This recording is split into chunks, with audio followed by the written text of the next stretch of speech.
es más radical, a tal punto de considerarse extremista por la Coordinadora Nacional de Trabajadores Argentinos de inicios del siglo XX.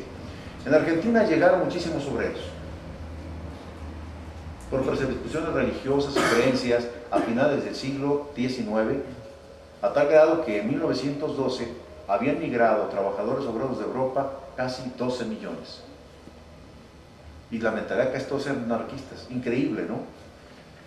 Por otro lado, es necesario señalar que en cambio en el Uruguay ha sido más pacífico, tal vez porque hubo menos perseguidos.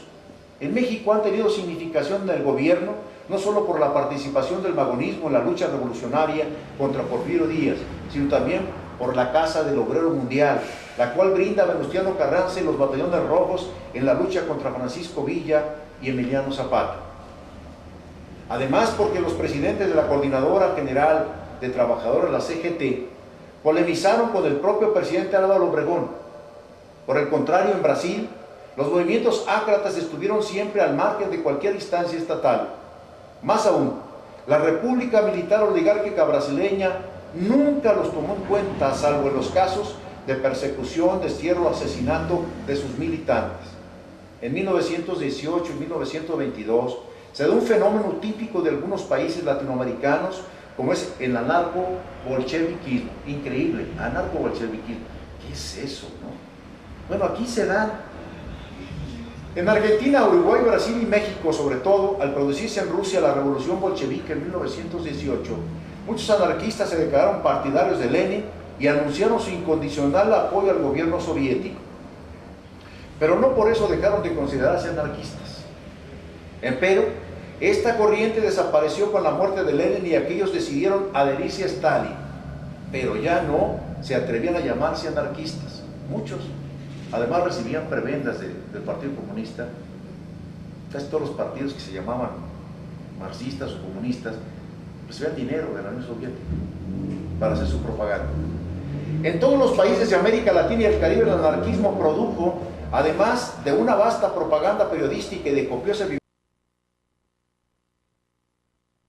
escritores, los cuales con frecuencia fueron figuras de primera línea en las respectivas literaturas nacionales. Sin embargo, cabe advertir que estos no en todas partes fueron numerosos y significativos.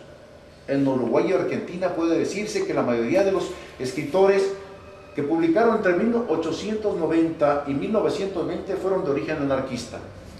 En Chile y Brasil hubo durante este periodo no pocos literatos ácratas, aunque no tanto como en el Río de la Plata o en Colombia, Venezuela y Puerto Rico. En otros países latinoamericanos, si bien no floreció una literatura propiamente anarquista, la influencia de la ideología libertaria se dio entre literatos y poetas, más que los movimientos obreros. Sin embargo, es importante destacar que no obstante de que aquí, donde la literatura y el anarquismo casi eran sinónimos como en Río de la Plata, los intelectuales anarquistas nunca desempeñaron un papel de élite o de vanguardia revolucionaria.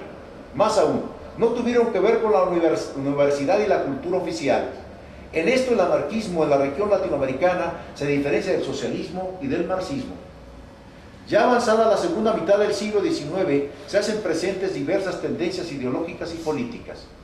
En esta relación dual y ambigua entre izquierda y derecha, destacan por ejemplo el escritor y político peruano español Mario Vargas Llosa. Ustedes lo conocen, ¿no? Mario Vargas Llosa. Pero sobre todo por la profundidad de su obra, el literato, poeta y escritor mexicano Octavio Paz. Empero, ambos realizan en su momento relaciones de inducción y compromiso articulados al servicio de los grandes centros de poder económico y financiero mundial y sus poderosos aparatos de propaganda y comunicación colectiva, donde se mueven entre críticas y alienaciones, a veces serviles e incondicionales, con el liberalismo y el capitalismo imperial.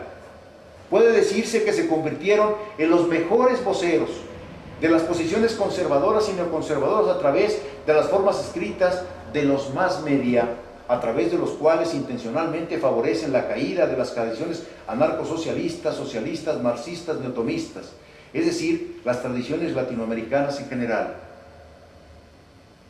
El siguiente apartado es modernidad en América Latina entre la globalización y la democracia.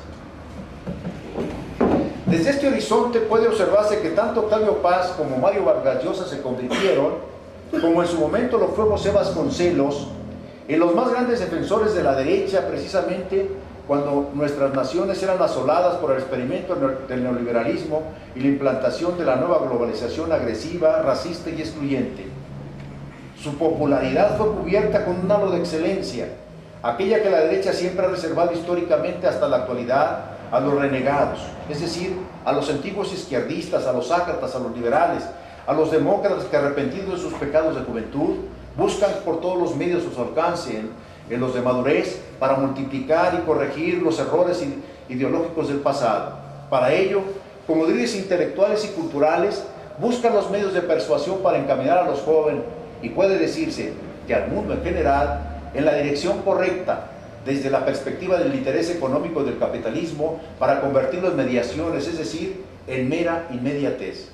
El anarquismo en América Latina y el Caribe comparte con la tradición social liberal el compromiso ético y político y la lucha por la libertad, la liberación de la dignidad humana, lo cual implica la satisfacción de las necesidades espirituales y materiales en equilibrio y armonía con la totalidad de la realidad sociohistórica.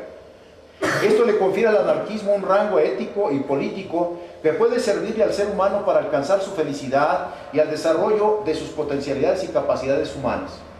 Empero, estos principios éticos colectivistas y comunitarios tienen sus antecedentes, además de los ya señalados, en la antigüedad griega, en la Edad Media, el Renacimiento y la modernidad, donde se hacen presentes el racionalismo, el empirismo, el criticismo, el utilitarismo, el evolucionismo, el positivismo, el panteísmo, el neotomismo y algunas corrientes de pensamiento ético, aunque, como puede observarse, no son necesariamente socialistas o anarcosocialistas, sino más bien liberales demócratas. La modernidad de nuestra América y el mundo ha sido acompañada por dos actitudes de raíz democrática ilustrada: la tolerancia y el pluralismo. El pluralismo es una faceta del pluralismo ideológico. Es buena que consista en distintas convicciones éticas.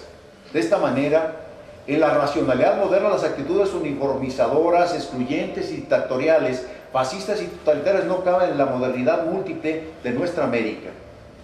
Porque es el espacio temporal e histórico donde la tolerancia no significa indiferencia, sino responsabilidad y compromiso solidario con el otro. Porque realmente somos tolerantes si las diferencias que mantenemos con los otros no nos importan. De otra manera, solo habrá indiferencia, desconocimiento y negación del otro. El filósofo frankfurtiano Herbert Marcuse ha señalado con buen tino que la finalidad de la tolerancia es la verdad. Por esto mismo, puede decirse que la tolerancia ha sido un gran aporte a la modernidad y a la humanidad.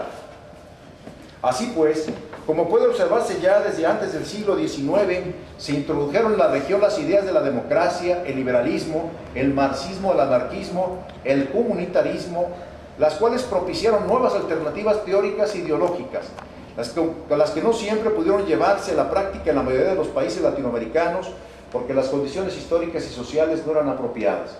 Sin embargo, a partir de ellas se efectuaron análisis críticos sobre la situación social, económica y política en la región. Antiimperialismo, socialismo y anarquismo. Dentro de los estudiosos y representantes del socialismo, no precisamente del marxismo, de la era temprana del siglo XX, destacan Juan B. Justo. Juan B. Justo tradujo El Capital en 1916. Ricabarro llegó presidente en 1915. Manuel Ugarte, que escribió Pueblo Enfermo. José Ingenieros, un positivista, socialista. Ramos, esos solamente se dan en América. Aníbal Ponce, Baliño, un cubano. La mayoría de ellos, más que hacer aportaciones teóricas a la doctrina, se dedicaron a vaticinar sobre cómo debería ser el modelo de sociedad socialista. Otros, como José Carlos Mariátegui, Gemella, Farabundo Martí, se ocuparon de estudiar sus respectivas regiones con el propósito de conocer las condiciones concretas, con el fin de encontrar las vías específicas más adecuadas para la transformación de la realidad sociohistórica.